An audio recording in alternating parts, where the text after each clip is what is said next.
Well, congratulations. Terrific film. Talk to me a little bit about the first time you met Sylvester Stallone. Wow, the first time I met Sly, I was in prep on Fruitville, and I got a call from my agent who was like, "Hey, Sly's got an hour tomorrow. You know, you got to come down." And I was like, "Man, I got prepped the next day." He was like, "Man, Sly's got an hour tomorrow. You got to come down." You know what I mean? So basically, find a way to make it happen. So I did. And only a few people knew what was going on. But I went down and my buddy Brian Brown picked me up and took me to his office. I walked in and there he was. He was totally different from what I expected. Having seen him play so many movies, especially the Rocky movies, I expected him to be, kind of similar to that character Rocky Balboa. And he's nothing, he's nothing like him. He doesn't walk like Rocky, doesn't talk like Rocky, definitely doesn't dress like him.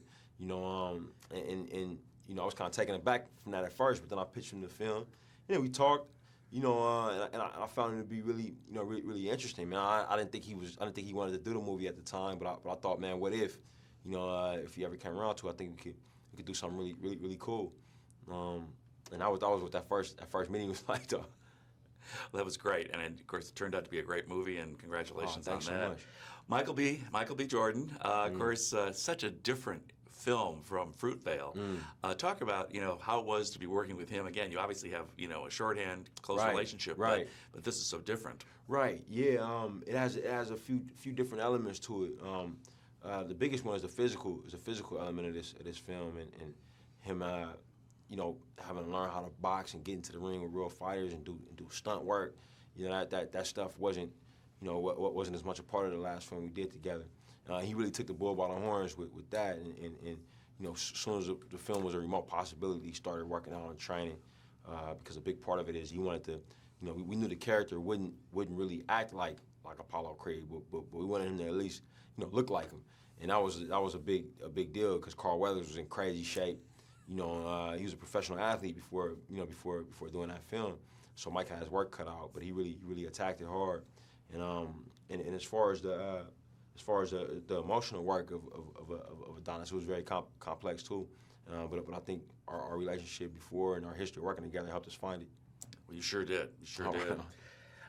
What does the Rocky franchise, first of all, mean to you, and what do you think it means to the millions of fans out there that love this franchise? It means so many different things. To me, it's very personal. The Rocky movies they mean my dad to me, because that was his favorite movie. We watched them all the time together.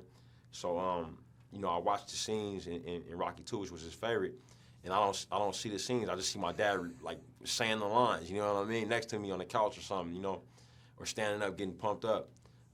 So I think what's so great about them is they're so personal to people.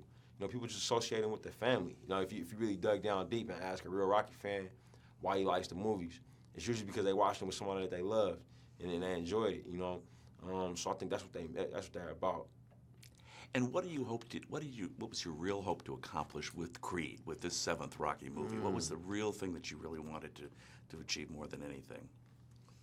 To be honest, I started off, wanted to make something that my dad would be proud of, and then once it came together, it was to make something that the filmmakers that we would be proud of, and then it became bigger and bigger as we went on. Make something that Philadelphia could be proud of, you know what I mean? And after that, I felt like I wanted to make something that everybody could enjoy, and it's different from Fruitvale in that, with Fruitvale and a lot of the movies that I made before, they were about really challenging subject matter, and then this is challenging subject matter as well. But if we did our jobs right with Fruitvale, the audience member goes away from that movie, not necessarily on a high note, but on a note when they looking inside themselves and maybe a bit down. This film was a bit different. So it was tough for me with Fruitvale to ever tell somebody, I can't wait for you to see Fruitvale. I'm excited for you to see it. I could never really say that with that movie. You know what I mean? But with this, it's a little different. And of course, you had real boxers, and you were in the real gyms. Right. That had to bring an added level of authenticity to it for you as well. Right. No, absolutely. I mean, Philly is a very authentic place, and it's a challenge if you're gonna make a movie about this place and about these people. because it can't be fake, it can't be phony, because they'll see right through it. So authenticity was a big thing for us, and getting into, getting into real locations, getting into the real places, using as many as the real people as possible. And injuries. Did Michael be able to get through this without any injuries? Oh, I mean, he got banged up a bit. We shot so many fights. I think this movie it definitely has more fights in it than any other previous Rocky movies. Man, he's fighting every 10 minutes in this, and always with real boxers. We were very safe. We had a great stunt coordinator, Clayton Barber. And we took all the necessary precautions. But when you throwing that many punches around, man, you'll have a few connect. And the guys you were fighting with, they weren't guys that you wanted to get hit by. But Mike toughed it out, and he was good. He was terrific. And Tessa is terrific. And she adds a whole other layer to this. She's sort of like the 2015 Adrian, wouldn't you say? Absolutely. Yeah, no, she's definitely a woman of today. And we were very interested in what love looks like in this time when people are so career focused, men and women, and oftentimes that's where the conflict comes in to relationships, doesn't it? This idea of I'm doing my thing, you doing your thing. Hopefully they line up, and if they don't, then maybe we'll figure it out. We really wanted to explore that.